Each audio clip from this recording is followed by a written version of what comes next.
Good morning guys, welcome to my YouTube channel world GK Adda. तो आज हम discuss करेंगे 19 अगस्त 2022 के डेली करंट अफेयर्स के बारे में। तो चलिए फ्रेंड, अब स्टार्ट करते हैं फर्स्ट क्वेश्चन से।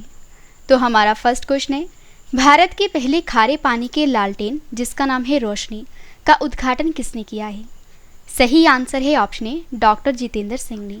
तो भारत के पहले खारे पानी के लालटेन रोशनी का उद्घाटन ये किया है डॉक्टर जितेंद्र सिंह ने। और फ्रेंड्स, आइए अब हम इस क्वेश्चन को डिटेल में जान लेते हैं। तो केंद्रीय मंत्री हैं डॉक्टर जितेंद्र सिंह, इन्होंने भारत की पहली खारे पानी से रोशन होने वाली लालटेन का अनावरण किया है और इस लालटेन का नाम है रोशनी। और इसकी खास बात यह है कि इस लालटेन में एलईडी बल्ब को जलाने के लिए समुद्र के पानी का इस्तेमाल किया जाता है, जो कि फ्रेंड्स खास तौर से तैयार किए गए इलेक्ट्रोड के बीच इलेक्ट्रोलाइट के तौर पर काम करता है। और यह लालटेन जो है ये देश की 7500 किलोमीटर लंबी तटीय रेखा के किनारे रहने वाले मछुआरों का जीवन आसान कर देगी। और इस तकनीक का जो इस्तेमाल है ये उन इलाकों में भी किया जा सकता है जहां पर समुद्र का पानी नहीं है, और सामान्य पानी में भी नमक को मिलाकर इस लालटेन का इस्तेमाल किया जा सकता है। तो फ्रेंड्स, अब मैं आपको भारत का पहला इससे रिलेटेड पिछले 5 क्वेश्चन बता देती हूँ। तो भारत का पहला 3D प्रिंटेड मानव कॉर्निया को विकसित किया है आईआईटी हैदराबाद के शोधकर्ताओं ने।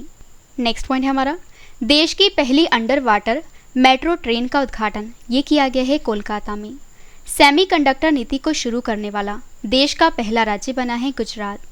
और भारत का पहला सर्व महिला सहकारी बैंक ये स्थापित किया गया है राजस्थान राज्य में।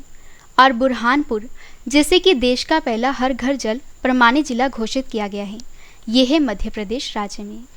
अगला क्वेश्चन हमारा, किस राजनीतिक दल ने सोशल मीडिया अभियान और जिसका नाम है देश की बदली सोच को शुरू किया है? सही आंसर है ऑप्शन डी, भाजपा ने। तो फ्रेंड्स, आपको बता दूं कि बीजेपी ने सोशल मीडिया अभियान जिसका नाम है देश की बदली सोच को शुरू किया है। तो भारतीय जनता पार्टी यानी कि बीजेपी की ओर से सोशल मीडिया पर एक नए अभियान की शुरुआत की गई है और इसका नाम देश की बदली सोच रखा गया है।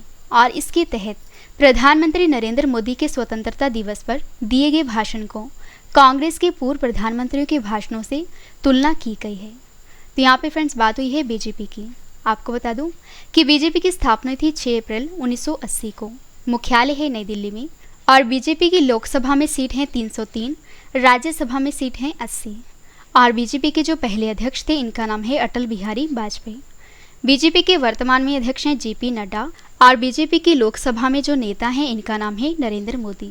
और बीजेपी में राज्यसभा नेता का नाम है पीयूष गोयल।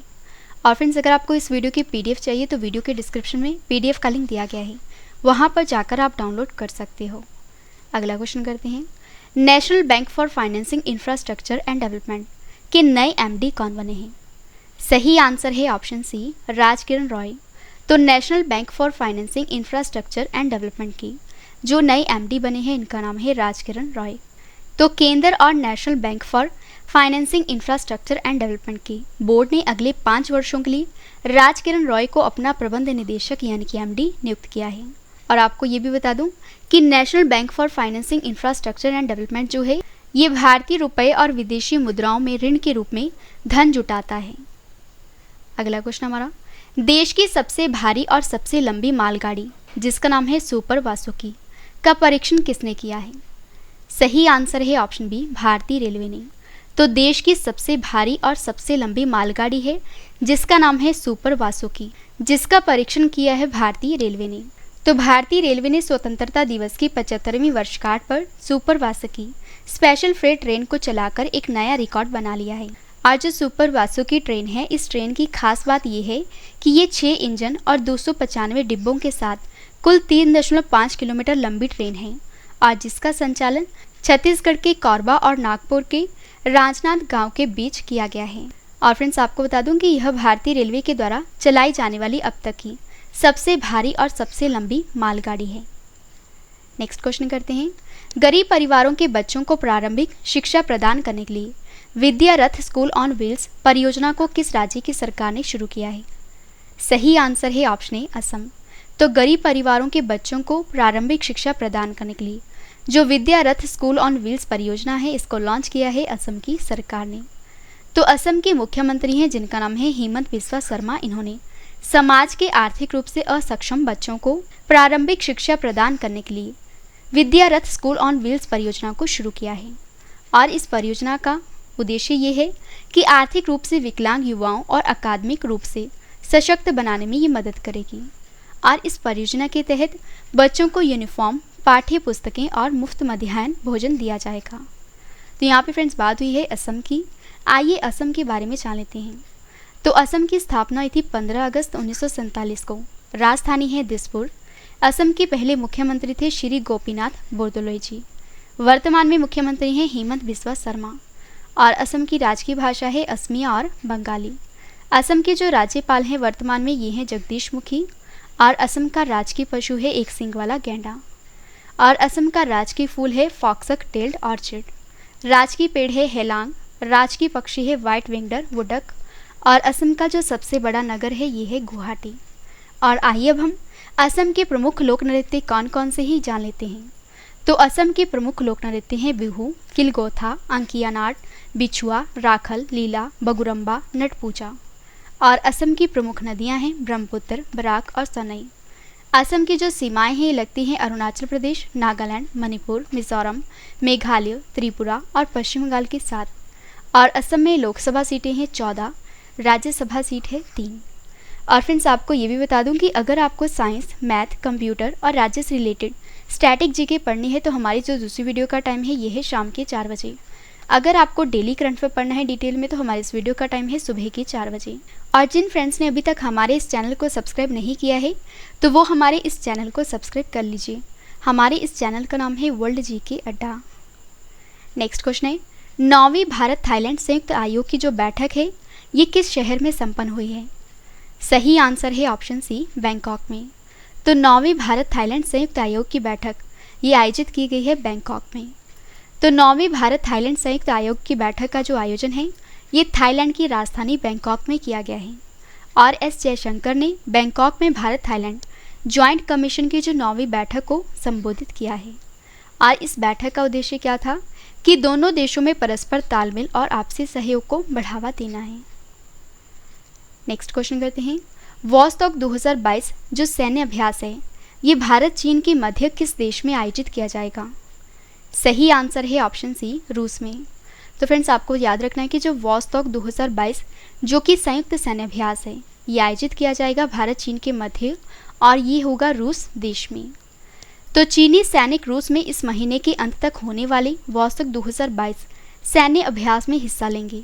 और इस सैन्य अभ्यास में भारतीय सेना भी शामिल होगी। और जो वॉस्टॉक अभ्यास है ये रूस में 30 अगस्त से लेकर 5 सितंबर 2022 तक आयोजित किया जाना है। और जिसका उद्देश्य क्या होगा कि भाग लेने वाले देशों की सेनाओं के साथ व्यवहारिक और मैत्रीपूर्ण सहयोग को गहरा करना और भाग लेने वाले दलों के बीच रणनीतिक सहयोग के स्तर को बढ़ावा देना और विभिन्न सुरक्षा खतरों का जवाब देने की क्षमता को मजबूत करना है। और फ्रेंड्स अब मैं आपको संयुक्त सैन्य अभ्यास से रिलेटेड पिछले 5 क्वेश्चन बता देती हूँ। तो फर्स्ट है किस भारतीय राज्य में भारत और अमेरिका का जो 13वां विशेष संयुक्त सैन्य अभ्यास है जिसका नाम है वज्र प्रहार ये आयोजित हुआ है हिमाचल प्रदेश में। भारत और किस देश के बीच संयुक्त सैन्य अभ्यास अल नजाहा आयोजित किया गया है। आंसर है ये हुआ है भारत और ओमान के बीच। 38वां भारत इंडोनेशिया संयुक्त गश्ती अभ्यास जिसका नाम है इंडो कॉर्पेट 2022 आयोजित किया गया है। आंसर है ये हुआ है अंडमान सागर में। और भारत और किस देश के बीच संयुक्त सैन्य अभ्यास संप्रति एक्स आयोजित किया गया है। आंसर ये हुआ है बांग्लादेश। संयुक्त सैन्य अभ्यास नेवी कोऑर्डिनेटेड पेट्रोल 2022 ये भारत और किस देश के बीच हुआ है। आंसर ये हुआ है भारत और बांग्लादेश के बीच। नेक्स्ट क्वेश्चन करते हैं एशिया के सबसे पुराने फुटबॉल टूर्नामेंट जिसका नाम है डुरंड कप का जो 131वां संस्करण है ये कहाँ पर शुरू हुआ है। सही आंसर है ऑप्शन डी, कोलकाता में। तो एशिया के सबसे पुराने फुटबॉल टूर्नामेंट डुरंड कप का 131वां संस्करण ये शुरू हुआ है कोलकाता में। तो एशिया के सबसे पुराने क्लब फुटबॉल टूर्नामेंट का आगाज कोलकाता में होने जा रहा है। और 131वें डुरंड कप का जो ओपनिंग मुकाबला है ये गत चैंपियन FC गोवा और मोहम्मद स्पोर्टिंग क्लब के बीच खेला जाएगा। और फ्रेंड्स आपको बता दूं कि गोवा ने पिछले साल अक्टूबर में खिताबी मुकाबले में मोहम्मडन स्पोर्टिंग को 1-0 से हराकर अपना पहला डुरंड कप जीता था। और करीब महीने भर चलने वाले इस टूर्नामेंट का खिताबी मुकाबला 18 सितंबर को खेला जाएगा। नेक्स्ट है, हाल ही में लॉन्च किया गया मंथन प्लेटफॉर्म किस क्षेत्र से जुड़ा हुआ है? सही आंसर है ऑप्शन बी, अनुसंधान और नवाचार। तो हाल ही में लॉन्च किया गया जो मंथन प्लेटफॉर्म है, इसका संबंध है अनुसंधान और नवाचार से। तो भारत सरकार के प्रधान वैज्ञानिक सलाहकार कार्यालय ने मंथन नाम से मंच के शुभारंभ की घोषणा की है। और इस मंच का जो उद्देश्य है वो ये है कि उद्योग और वैज्ञानिक अनुसंधान व विकास पारिस्थितिक तंत्र के बीच सहयोग को बढ़ावा देना है। और इसका उद्देश्य भारत में प्रौद्योगिकी आधारित सामाजिक प्रभाव और नवाचारों और समाधानों को लागू करना है। और मंथन मंच जो है ये भारत की आज़ादी के 75 वर्ष का उत्सव मनाता है और आज़ादी का अमृत महोत्सव राष्ट्रीय एवं वैश्विक समुदायों को भारत की प्रौद्योगिकी क्रांति के बीच करीब लाने का अवसर प्रदान करता है। नेक्स्ट और लास्ट क्वेश्चन करें इस वीडियो का, अगले 25 साल के लिए पंच प्राण लक्ष्य की घोषणा किसने की है? सही आंसर है option A, PM Narendra Modi ने। तो अगले 25 साल के लिए पंच प्राण लक्ष्य की घोषणा की है पीएम नरेंद्र मोदी ने। तो पीएम नरेंद्र मोदी ने स्वतंत्रता की 75वीं वर्षगांठ के ऐतिहासिक मौके पर लाल किले से देश को 5 प्रण दिलाए हैं और उन्होंने कहा है कि अगले 25 सालों में जब देश अपनी आज़ादी के 100 साल पूरे करेगा तब तक हमें इन संकल्पों को पूरा करना है और आने वाले 25 सालों के लिए हमें अपने संकल्पों को 5 आधारों पर केंद्रित करना होगा और हमें उन पंच प्रण को लेकर 2047 में जब आज़ादी के 100 साल पूरे होंगे तो आज़ादी के दीवानों के सपनों को पूरा करना होगा। और फ्रेंड्स अब मैं आपको ये पंच प्रण क्या है ये बता देती हूँ। तो पहला प्रण है विकसित भारत का लक्ष्य, दूसरा प्रण है गुलामी के हर अंश से मुक्ति, तीसरा प्रण है अपनी विरासत पर गर्व करना, चौथा प्रण है एकता और एकजुटता और पांचवा प्रण है नागरिकों में कर्तव्य की भावना का होना। तो फ्रेंड्स मैंने आपको जो 19 अगस्त 2022 के करंट अफेयर्स थी आपको करवा दिए और अब मैं आपको कल वाले करंट अफेयर यानी कि जो मैंने आपको कल करंट अफेयर्स करवाए थे इनका एक बार रिवीजन करवा देती हूँ। तो फर्स्ट है, विलियम रूटो किस देश के नए राष्ट्रपति बने हैं? आंसर है केन्या के। कोविड बूस्टर टीकाकरण जिसका नाम है ओमिक्रॉन वैक्सीन को मंजूरी देने वाला जो दुनिया का पहला देश है ये कौन सा बना है? आंसर है ये है ब्रिटेन।